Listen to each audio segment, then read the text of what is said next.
우리 기도 없이도 살만할 때가 기도할 때이다라는 제목으로 말씀 증거합니다. 기도 없이도 살만할 때, 기도할 때이다.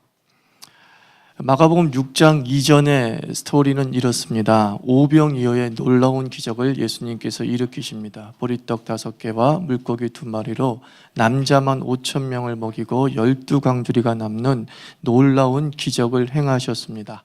이 오병이어의 기적은 예수님의 영향력을 최대화시킬 수 있는 호기였습니다. 현대 교회를 보십시오. 작은 기적만 일으켜도 대대적인 홍보 활동을 벌입니다. 또 그 기적 보겠다고 벌떼 같은 사람들이 기적이 있는 교회로 몰려듭니다.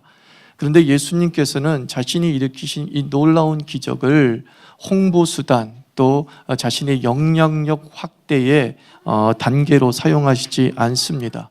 도리어 오늘 45절 이 오병이어의 기적을 행하신 다음에 제자들에게 이렇게 말씀합니다.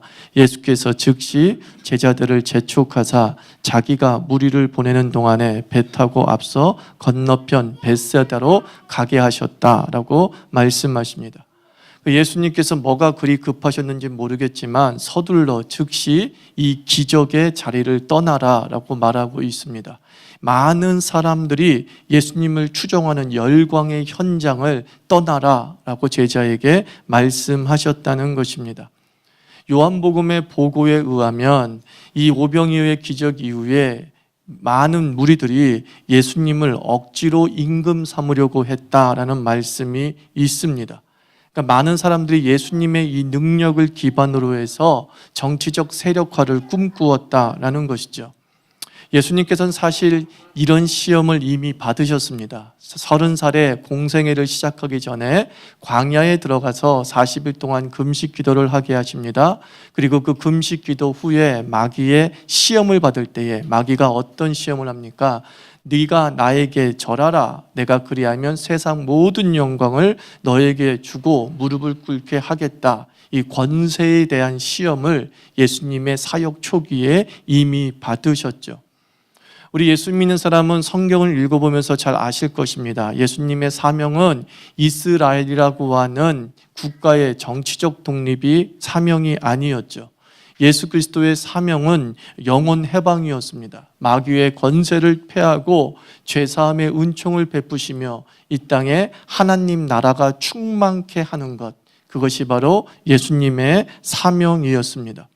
예수님께서는 기적이 주는 영광이 복음의 본질을 왜곡시킬까 염려하셨던 거죠. 그래서 제자가 그 세속에 물들지 않도록, 그 영광에 취하지 않도록 속히 영광의 자리를 떠나게 하신 것입니다. 그리고 나서 그 예수님께서는 무엇을 하셨느냐? 46절을 보면 무리를 작별하신 후에 기도하러 산에 가셨다라고 말씀하고 있습니다.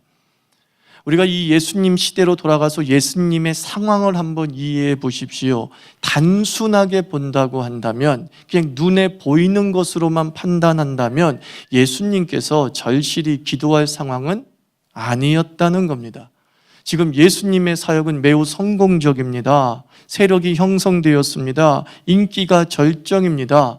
요즘 담임 이 목사의 입장에서 생각한다면 사역할 만한 것이죠. 재미가 쏠쏠합니다. 그냥 복음을 전하면 많은 사람들이 그 앞에 무릎을 꿇고 자복하고 회개하고 허다한 무리가 예수께로 몰려옵니다. 인기 절정입니다. 만사 형통입니다. 모든 게 잘 돼가고 있습니다. 이런 상황이면 사업할 만하고, 이런 상황이면 그냥 직장 출근할 만하고, 이런 상황이면 공부할 만한 상황이에요. 너무나 재미지는 거예요. 너무나 술술술 풀려 나간다는 겁니다. 그런데 이렇게 성공적이고 이렇게 행복하고 이렇게 즐겁고 인기 절정의 상황에서 예수님께서 선택하신 것은 무엇이라고요? 기도하러 가셨다는 거예요. 기도하러 그 살만한 세상을 떠나셨다는 거예요. 기도하러 그 성공적인 사역의 현장을 떠나셨대요. 기도하러 그 재미진 사업에 돈 버는 맛이 나는 그것을 떠나 산에 가셨다라고 말씀하고 있습니다. 오늘 이 예수님의 모습을 통해서 우리는 언제 기도해야 할 때인지 배우게 됩니다. 물론 바울 사도가 데살로니가 전서에서 말한 것처럼 우리는 항상 기도해야 됩니다. 매일 기도해야 됩니다. 우리는 언제 기도해야 되느냐? 그럼 매일 기도해야 됩니다 라고 말하는 것이 맞습니다. 그러나 우리 자신들이 더 기도하고 의도적으로 기도의 자리를 찾아야 할 때가 있음을 예수님께서 가르쳐 주시는 거예요. 더 기도하고 더 의도적으로 기도의 자리를 선택해야 될 때, 우리는 아마도 고난받을 때라고 생각하실 거예요. 내가 너무 힘들고 어려울 때일수록 기도의 자리로 가야 된다. 내가 너무나도 결핍의 상황에 있을 때, 한계에 부딪혔을 때 기도의 자리를 가야 된다. 기도가 안 될 때 더 기도해야 된다. 우리는 다 그렇게 생각하고 있을 것입니다만, 예수님께서는 더 기도해야 되고 더 의지를 가지고서 기도의 자리를 찾아야 할 때가 언제이냐? 니들이 살만할 때야, 이렇게 얘기하시는 거예요. 너희들이 살만할 때, 야, 이 정도면 행복하다 라고 여길 때, 아, 이 정도면 뭐 나는 못 산 건 아니야 라고 하는 삶의 여유가 끄덕여질 때, 그때 너희는 더 기도해야 되고 더 의도적으로 기도의 자리를 찾아가야 된다 라고 몸소 보여주신 것이죠. 예수님께서는 힘이 세질수록 더 영적인 일에 매진하셨다는 것, 하나님을 구하고 하나님을 사모하는 신앙적 행위에 더 힘을 쏟았다라는 것입니다. 우리는 살만하다 싶을 때 어떤 일을 하는지 나를 돌이켜 봤어요. 살만하다 싶고 좀 한숨을 돌렸다 싶을 때 우리는 여행 계획을 세우죠. 어디 놀러 가야지, 어디 가야지. 정말 살기 힘들 땐 꿈꾸지도 못했던 거잖아요. 근데 살만하니까 여행이 떠오르는 거예요. 취미생활합니다. 이제 난 너무나도 나를 위한 생활이 없었어. 이제 나를 위한 생활, 좀 나의 자기 개발이 필요한 것 같아 하면서 취미를 선택을 합니다. 취미 계획을 세웁니다. 아니면 휴가 계획을 세웁니다. 지난 10년 동안 여행도 못 다녔지, 이번에 마음 잡고 여행 한번 다녀와야지 하면서 휴가 계획을 세웁니다.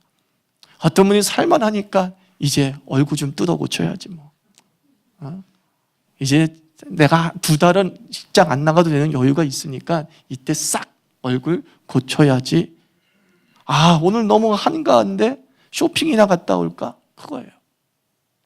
그렇지 않나요? 살만하다 싶을 때, 좀 한호흡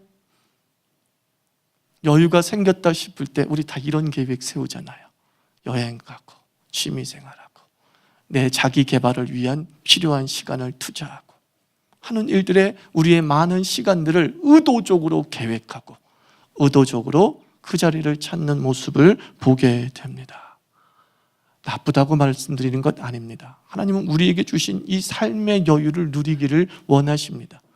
에덴을 허락하시고 그 에덴에서 하나님께서는 유유자적하며 살기를 원하십니다.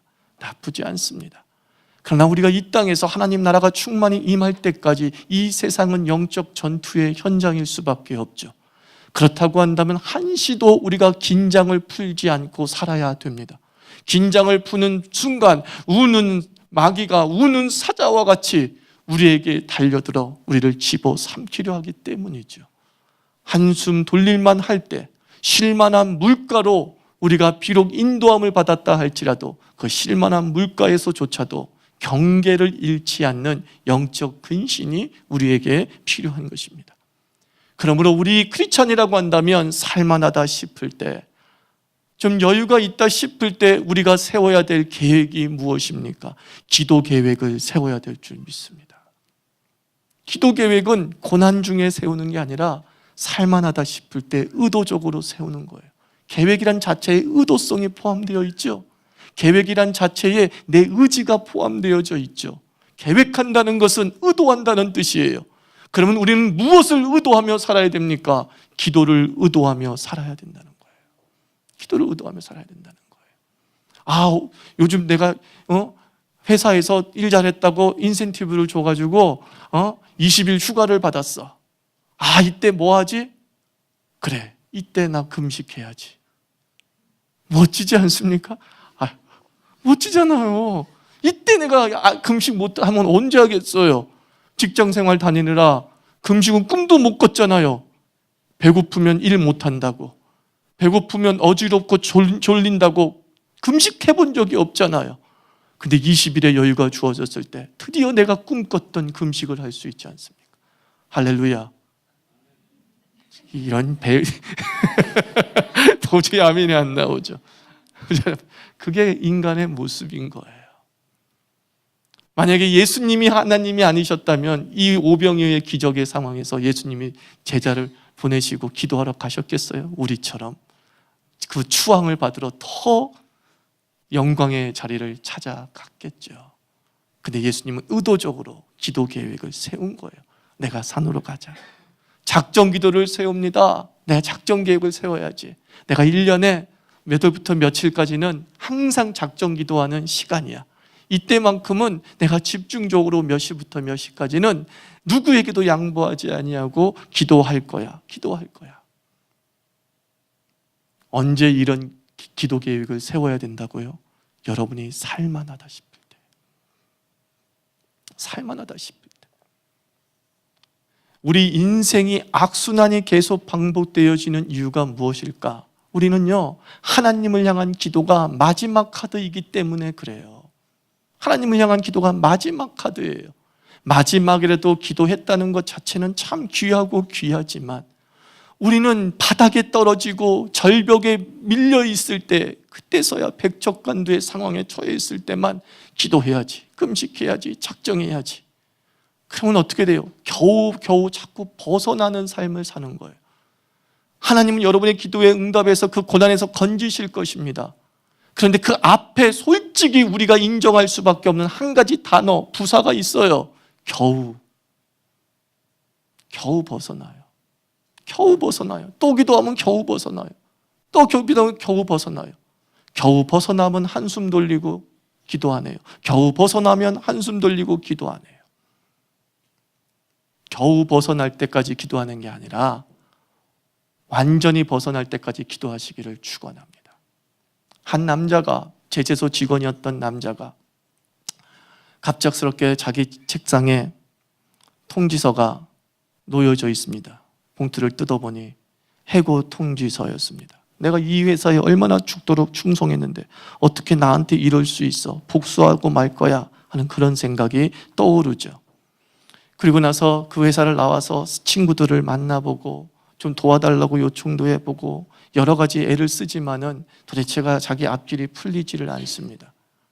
이제 마음속에 자살하겠다고 결심을 하죠. 그리고 집에 돌아와서 아내한테 나 도저히 살고 싶지 않아. 친구를 만나보고 여러 가지 했지만 난 안 돼. 그때 아내가 남편의 손을 꼭 잡고 이렇게 얘기했대요. 여보, 당신은 친구도 만나보았고 당신의 재주와 지식을 총동원해서 몸부림도 쳐보았고 그리고 방황도 할 만큼 해봤고 그런데 당신이 이때까지 안 한 것 한 가지가 있더라고. 그건 뭐냐면 우리의 모든 것을 보시고 헤아리시는 전능하신 하나님께 나아가 기도해보지는 않았잖아. 기도 한번 해보고 죽자 이런 식으로 얘기한 거죠. 안 해본 것 한 가지 있어. 기도 안 했잖아. 그리고 이 친구가 그걸 깨닫고 그래 기도나 해보고 죽자고 기도하는 것이죠.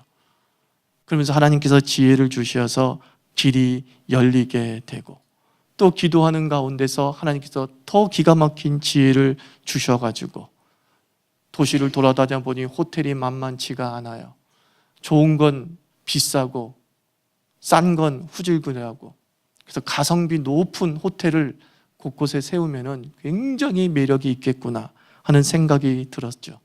그게 바로 세계적인 호텔지인 홀리데이 인의 출발이죠. 게먼스 윌슨. 여보, 당신 한 가지 안 해본 게 있어. 기도를 안 해봤어. 저는 이 이야기를 들으면서 두 가지 생각이 떠오르는 거예요. 앞서 말한 대로 우리는 지금 기도 안 해보는 삶을 사는 것이죠. 그리고 또 하나는 무엇이냐면 바로 이 윌슨에게는 기도가 마지막 카드였다는 게 안타까운 거예요. 우리는 하나님의 기도를 마지막 카드로 쓰고 있지 않습니까? 할 것 다 해보고 안 되니까 하는 게 기도야. 이 친구도 만나보고 저 은행도 찾아가 보고 여러 가지 방황을 다 해본 뒤에서야 이것도 안 되고 저것도 안 되는구나. 그제서야 마지막으로 오 주여 천부여 의지옵소서 손 들고 옵니다. 이게 우리의 모습이라는 것이죠. 믿음의 선조들이 우리에게 가르쳐 주는 것은 무엇이냐면 여러분의 삶에 기도가 첫 번째 카드가 되기를 원하는 거예요. 여러분, 신용카드는 남발하면 안 되지만 기도는 남발해도 됩니다. 기도는 남발하십시오. 처음부터 무조건 쓰십시오. 막 쓰십시오. 무한정 쓰십시오. 하나님이 원하시는 것입니다. 기도는 우리의 마지막 카드가 아니라 기도는 우리의 항상 첫 번째 카드요, 모든 카드라는 사실을 우리가 기억하고 산다고 한다면 우리는 겨우 벗어나는 인생이 아니라 완전히 벗어나는 인생을 살아가게 될 줄 믿습니다. 종교개혁을 일으켰던 마틴 루터가 그 유명한 말을 하지 않았습니까? 나는 너무 바빠서 기도 못하는 것이 아니라 너무 바빠서 기도한다 그랬잖아요.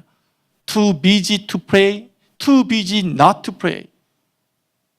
우리는 바빠서 기도하지 못한다고 합니다. 여행 가야 되기 때문에 기도하지 못한다고 합니다. 취미생활 해야 되기 때문에 기도하지 못한다고 합니다. 할 일이 산같이 쌓여있기 때문에 기도하지 못한다고 합니다. 그런데 그 할 일이 많았던, 그리고 종교개혁의 성공을 목전에 두고 있었던 그 루터가 얘기하기를, 나는 기도한다. 왜? 너무 바빠서 기도한다. 얼마나 멋지십니까? 그것이 우리 신앙 선조들의 힘이었던 거예요. 삶의 고난과 역경을 뚫고 나가고 산 같은 반대를 직면에 있음에도 불구하고 넘어갈 수 있었던 이유는 나는 바쁘기 때문에 더 기도한다, 이 정신이에요. 나는 살만하기 때문에 더 기도한다, 이 정신이에요. 나는 여유가 있기 때문에 더 기도한다, 이 정신이에요. 이 정신으로 살아갈 때에 우리는 삶의 악순환의 고리를 완전히 끊고 일어서게 될 줄 믿습니다. 따라하십시오. 살만할 때 기도하겠다. 그거예요, 여러분들. 살만할 때 기도하십시오. 하나님이 원하시는 것입니다. 살만할 때 기도하십시오. 고난이 닥치기 전에 기도하십시오. 풍랑이 닥쳐오기 전에 항구에 들어가십시오. 그게 삶의 지혜임을 하나님께서 몸소 우리에게 가르쳐주고 있죠. 여러분, 48절 한번 보세요. 바람이 거스림으로 제자들이 괴로이 내쫓는 것을 보시고, 참 이 모습을 보면서 예수님이 친히 제자들에게 여기를 떠나라 라고 얘기를 했어요. 여기를 떠나라 라고 얘기를 했어요. 그런데 이 여기를 떠났던 이 제자들이 갈릴리 하나 제대로 헤쳐나가지 못하고 힘겹게 노젓는 그 모습을 보게 되는 거예요. 그래서 저는요, 갈릴리에 가서 생각해 본 게 있어요. 갈릴리가 변화무쌍하다고 얘기를 했잖아요. 그리고 이제 이 하루에 낮에서 밤에서 바뀌는 때가 항상 대류 현상이 심하게 벌어지잖아요. 그죠? 자, 예수님께서 떠나라 그랬을 때 아마 제자들은 즉시 안 떠난 것 같아요. 조금 거기서 좀 즐기고, 예수님보다 먼저 떠났으면 반드시 먼저 도착했어야 되는데 도착 못하고 있잖아요. 예수님이 이미 산에 가서 기도하시고 내려왔을 정도였는데 뭔가 그 영광을 누리고 있었던 거예요. 그러자 그들이 만난 게 뭐예요? 풍랑을 만난 거예요. 다른 말로 해서 타이밍을 놓친 거예요. 대류 현상이 있기 전에, 급격하게 기상이 변하기 전에 잔잔한 갈릴리를 통과해서 갔으면은 괴로이 내쫓는 일이 없었을 터인데, 좋아, 괜찮은데, 우리 예수님 곧 오실 거예요. 내가 제자입니다. 불을 보듯 뻔해요, 그 상황이. 그렇지 않습니까? 걱정하지 마. 아프세요? 내가 내일 예수님 모시고 올 테니까 걱정하지 마시고. 나만 믿어요? 얼마나 그 영광스러운 상황을 누리고 누린 다음에 떠났을까 가히 짐작할 수 있어요. 기도의 타이밍이 늦은 그 인생에게 닥친 것은 무엇이에요? 풍랑이고, 그는 괴로이 노젓는 삶을 살았다는 거예요. 괴로이 노젓는 삶. 얼마나 안타깝습니까? 그래도 감사한 것은 하나님이 또 그 바다를 걸어오셔서 제자들에게 풍랑을 잔잔케 하시고 그들을 안전하게 무태 내리게 하셨다라는 것이죠. 사랑하는 성도 여러분, 대류를 만날 때 기도하지 마시고, 풍랑을 만날 때 기도하지 마시고, 잔잔할 때 기도하십시오. 그래서 잔잔할 때 노저워 우리의 목적지에 도달한다는 게 얼마나 큰 복입니까? 10분이면 노조 갈 수 있는 곳을 타이밍을 놓쳐서 하루 종일 노조도 그곳에 가지 못한다는 게 얼마나 안타깝습니까? 바로 앞이 가나안인데 그 가나안을 40년 만에 돌아가야 되는 그 이스라엘의 인생이 얼마나 불행합니까? 하나님께서 우리에게 주신 복은 굉장히 멀리 있는 것이 아니에요. 조금만 노져오면 갈 수 있는 곳에 있어요. 단지 우리가 출발 시간이 너무 늦었기 때문이에요. 풍랑이 일 때 노를 젓기 시작했기 때문에 우리의 노젓는 게 헛수고가 돼버리고 마는 것이죠. 우리의 애씀이 헛수고가 돼버리고 마는 것이죠. 그러므로 언제 기도해야 됩니까? 잔잔할 때 기도해야 됩니다. 그죠? 잔잔할 때 기도해야 됩니다. 그리하면 그 노젓는 힘으로 주께서 원하시는 목적지에 도달하게 되는 것이죠. 다시 한번 따라하십시오. 살만할 때 기도하자. 따라하십시오. 잔잔할 때 기도하자. 또 따라하십시오. 살만할 때 기도 계획을 세우자. 네, 그 기도 계획을 세워나가는 크리스천 되기를 주의 이름으로 축원합니다.